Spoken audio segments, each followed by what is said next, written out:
Достар, енді шалбарын тігетін боламыз. Бірінші алдыңғы бойын біріншісін көрсетемін. Алдыңғы бойы. Мына манағы неміз, қалтамыз. Яғни осылай болып тігіледі. Ең алдымен бірінші мынаны біріктіріп тігіп аламыз. Осылай қоямыз. Қалтамызды осылай қойып, инеменен түйреп аламыз. Осы жерін тігіп шығамыз. Тігіп алдым.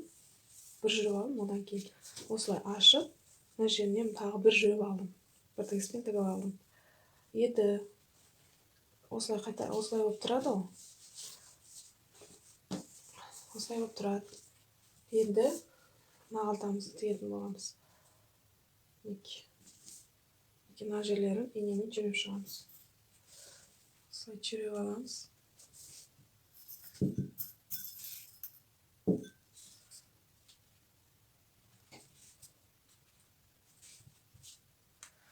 Тігіп болғаннан кейін жақсылап тік басуды ұмытпаймыз. Тігістің киімнің 50% тігуге байланысты болса, 50% тік басқанға байланысты. Сондықтан әр тіккен кезімізде тік басуды ұмытпаймыз. Тік басып отырамыз. Сол кезде біздің тігіп жатқан киіміміз өте әдемі шығады. Енді мына жерін бір тігіспен тігіп аламыз.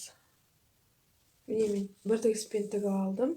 Одан кейін оверлок тігісімен тігіп алдым. Сіздерде оверлок жоқ болса, зигзаг тігісімен тігіп алсаңыздар болады. Осындай болады. Енді былай аударамыз. Аударған кезімізде тікпей тұрып ең бірінші булавкілеп аламыз. Тігетін осы жерімізді тігіп аламыз. Ең бірінші бір тігіспенен.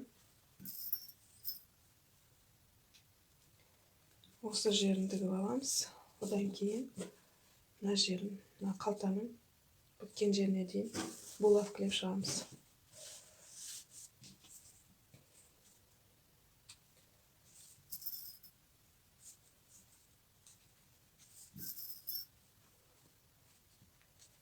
Осы жерлерін бір тігіспен тігіп аламыз.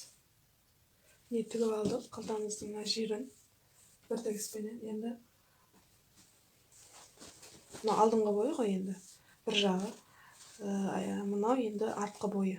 Осы артқы бойын қойып, мына жерін мына жерін булавкілеп шығамыз. Мына жерін булавкілеп аламыз. Осылай булавкілеп шығамыз. Бәрі екі шетін.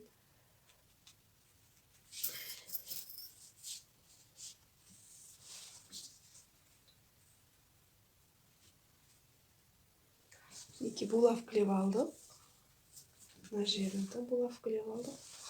Одан кейін мына екінші жағында булавкілеп алдық. Енді барлығын осы екі жағын бір тігіспен тігіп шығамыз. Одан кейін оверлок тігісіменен тігіп аламыз. Мына жерлерін бір тігіспен тігеміз, одан кейін оверлокпен тігіп аламыз. Тігіп алдық. Екі жағын айналдырып, мына жерін оверлок машинасымен тігіп алдым. Бір тігіспен жүріп алдым, одан кейін оверлокпен тігіп алдым. Енді екінші жағы осылай болып тұрады. Енді ауын тігіп аламыз. Артық жіптерін қиып алып тастаймыз. Ауын біріктірмес алдын тікпей тұрып, бірінші ең алдымен осылай ұстап, сызықтарын, тігістерін бір-біріне келтіріп, осылай булавкілеп шығамыз, айналдырып. Одан кейін барып, бір тігіспен тігіп алып, одан кейін оверлокпен тігіп аламыз. Зигзагпен тіксеңіз де болады. Осылай бәрін булавкілеп аламыз. Тігісті пижамада көрсетіп өттім, қалай тігілу жолын. Оверлокты қалай тігіледі бәрін салдым. Одан кейін уақытты өткізбейін деп тігісті салған жоқпын шалбарында. Қалай нақты жерлерін көрсетіп жатырмын. Осылай булавкілеп шығамыз барлық жағын.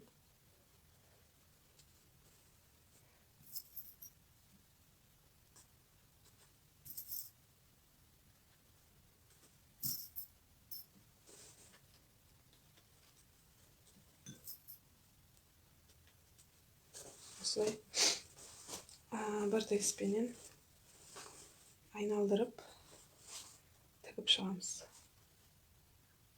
Енді бауын салатын боламыз. Резинканың орнына артық жіптерін қиғап тастаймыз. Кішкене ескермей кетіппін. Мына жеріне кішкене қостым, себебі мен тігіске қалдырмағам, және ортасына бөліп жібергенмін.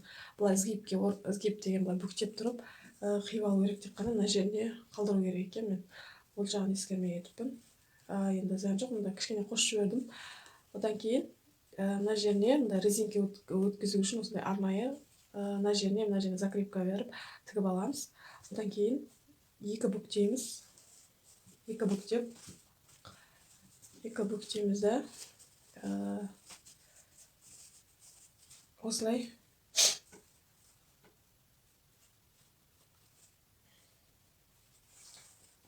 булавкілеп шығамыз, яғни осылай шетінен бастап булавкілеп аламыз.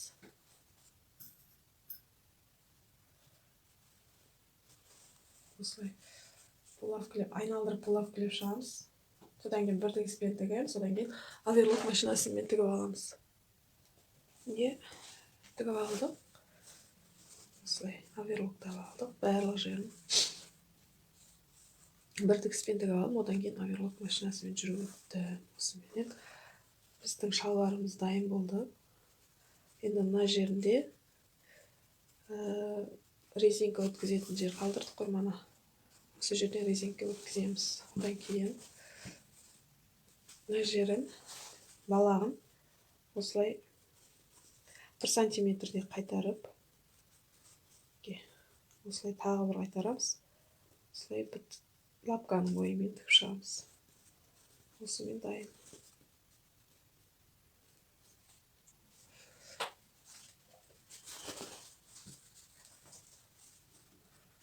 Осылай қайтарамыз. Түк басып алсаңыздар да болады, егер бұлай тіге алмайды дейтін болсаңыздар. Осылай қойып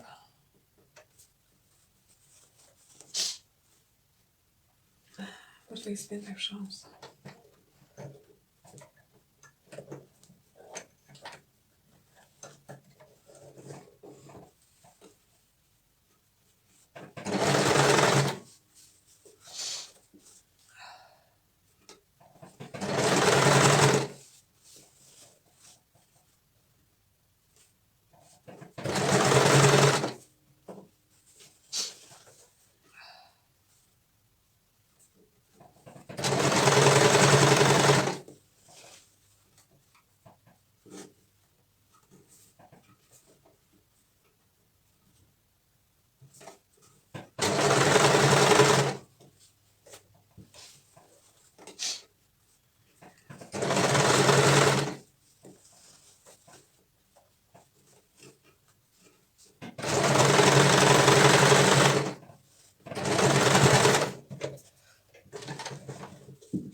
Артық жіптерін қиып аламыз.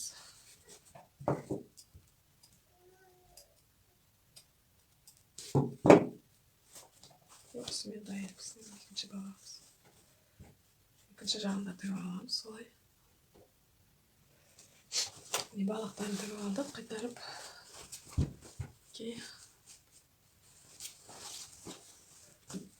Енді резинка саламыз. Ана резинканың орнына осылай қарай. Қолымда бар резинканы салып жатырмын. Осында жалпы резинка салсаңыздар болады.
машинамен қайта жүріп аламыз, осылай тігіп аламыз да ішіне саламыз.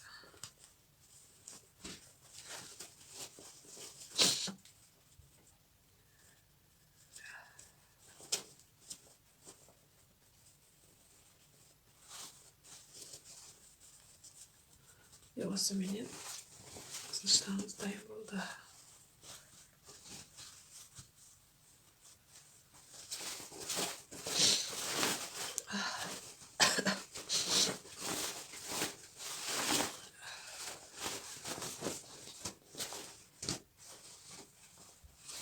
Алдағы айда еді. Жақсылап үтіп басып аламыз. Сол кезде әдемі болып шығады.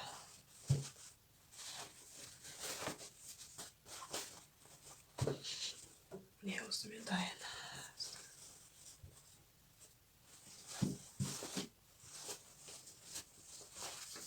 Және қалтасы бар. Міне осымен пижамамыз дайын болды. Мінекей. Мынау шалбары.